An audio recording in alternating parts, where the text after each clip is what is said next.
मध्य प्रदेश में भले ही भाजपा और कांग्रेस दोनों ही दल नशे के खिलाफ अभियान छेड़ इसे जड़ से खत्म करने की कोशिश में लगे हों, लेकिन शराब की हिमायत करने वाले दो कद्दावर नेताओं ने इस अभियान को सवालों के घेरे में खड़ा करते हुए भाजपा और कांग्रेस की मुश्किलों को बढ़ा दिया है। मध्य प्रदेश के मुख्यमंत्री शिवराज सिंह चौहान नशे को लेकर भले ही व्यापक स्तर पर अभियान शुरू कर इसको जड़ से खत्म करने का दावा कर रहे हो, लेकिन प्रदेश के मुखिया के इस नशा विरोधी अभियान को लेकर सवाल उठने शुरू हो गए हैं। कांग्रेस ने मुख्यमंत्री के अभियान को दिखावा करार दिया है। वहीं कांग्रेस ने नगरीय प्रशासन मंत्री बाबूलाल गौर के शराब को लेकर सार्वजनिक बयान के बाद भाजपा के अभियान पर सवाल उठाए हैं, लेकिन बाबूलाल गौर के साथ अपनी ही पार्टी के वरिष्ठ नेता दिग्विजय सिंह की जुगलबंदी को महज मजाक कहकर टाल दिया। जहाँ तक दिग्विजय सिंह जी का प्रश्न है, जो इंदौर में उन्होंने कहा था, उन्होंने स्पष्ट कर दिया था, क्योंकि वो एक कार्यक्रम के सिलसिले में गए हुए थे। वहाँ उन्होंने उनका जो बोलने का एक टोन था वो अभी मजाकिया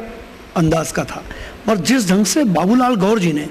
अपने मंत्री पद की प्रतिष्ठा को उलाहना देते हुए शराब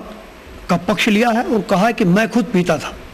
एक राजनेता के मुंह से, और वह भी एक वरिष्ठ राजनेता प्रदेश के, जिनका हम सभी सम्मान करते हैं, जो प्रदेश के मुख्यमंत्री रहे हुए हैं,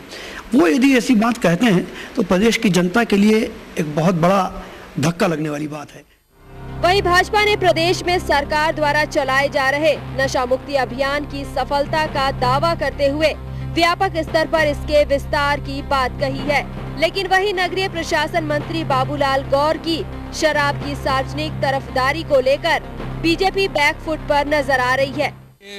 वरिष्ठ राजनेता हमेशा नैतिक और राजनीतिक नेतृत्व करते हैं समाज का,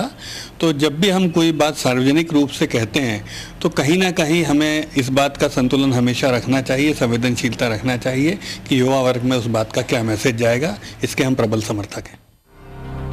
कांग्रेस ने शराब को लेकर मंत्री बाबूलाल गौर के बयान के बाद भाजपा के अभियान पर सवाल उठाए हैं, लेकिन भाजपा नशे के खिलाफ चलाए जा रहे अभियान को कामयाब बता रही है। जाहिर है नशा मुक्ति अभियान को लेकर सियासत तेज हो चुकी है। दोनों पार्टियों के बीच आरोप प्रत्यारोप के सिलसिले में असली मकसद कहीं पीछे छूटता दिखाई दे रहा है। ईटीवी न्यूज़ के लिए भोपाल से दीपक तिवारी की रिपोर्ट। अब हम तो सिर्फ इतना ही कह सकते हैं कि नशा मुक्ति का अभियान भी अब एक राजनीतिक मुद्दा बन गया है, जिसको भुनाने में दोनों पार्टियां कोई कोर कसर नहीं छोड़ रही। ये और बात है कि उन्हीं के पार्टी के वरिष्ठ नेता अक्सर अपने बयानों के जरिए अपनी ही पार्टी के लिए मुसीबत खड़ी कर देते हैं।